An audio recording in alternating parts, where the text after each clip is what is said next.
আল্লাহ আমাদের জীবিত মৃত উপস্থিত অনুপস্থিত নারী পুরুষ ছোট বড় সকলকে তুমি ক্ষমা করে দাও।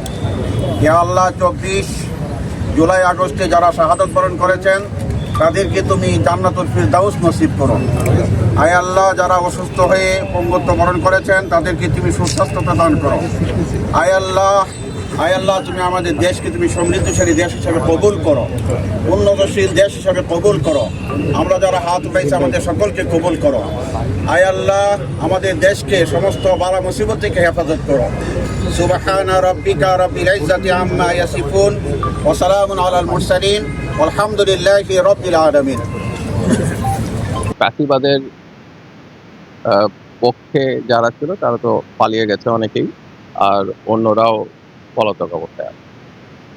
ইনশাল্লাহ দেশের অন্যান্য এলাকার মতন কিশোরগঞ্জেও ইলেকশন ভালো হবে। যারা প্রশ্ন করছে ওরা সীমান্তের অন্যদিকে পালিয়ে যে তাদের বন্ধু বান্ধবরা এদিকে প্রশ্ন করছে।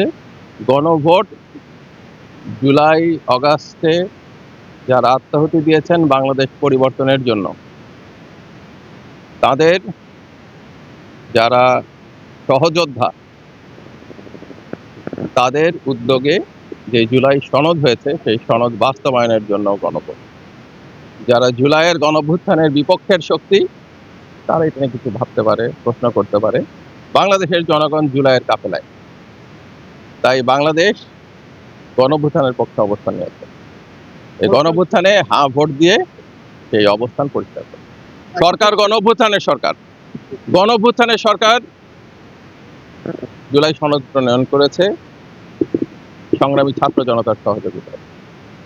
এই সনদ বাস্তবায়নের দায়িত্ব সংগ্রামী ছাত্র জনতাকে সঙ্গে নিয়ে এই গণভ্যুত্থানের সরকার কাজ করছে এবং এটাই করবে ইনশাল্লাহ।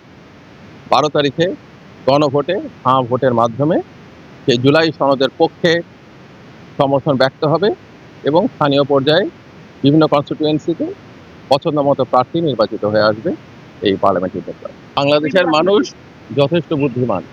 বাংলাদেশের মানুষ ইতিহাস রচনা করেছে। আপনার নির্বাচনের আর তো 2টা দিন আনুষ্ঠানিকতা আছে, এরপরের থেকে ইনশাল্লাহ দেখবেন সারা দেশ এক কাতারে দাঁড়ায় গেছে এই সনদের পক্ষে, গণভ্যুত্থানের যেই পরিবর্তন এটার পক্ষে এবং বাংলাদেশের জনগণের অধিকার রক্ষার পক্ষে।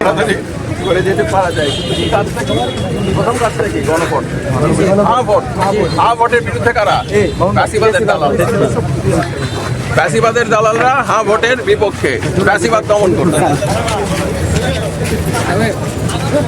চলে যায়। দেখো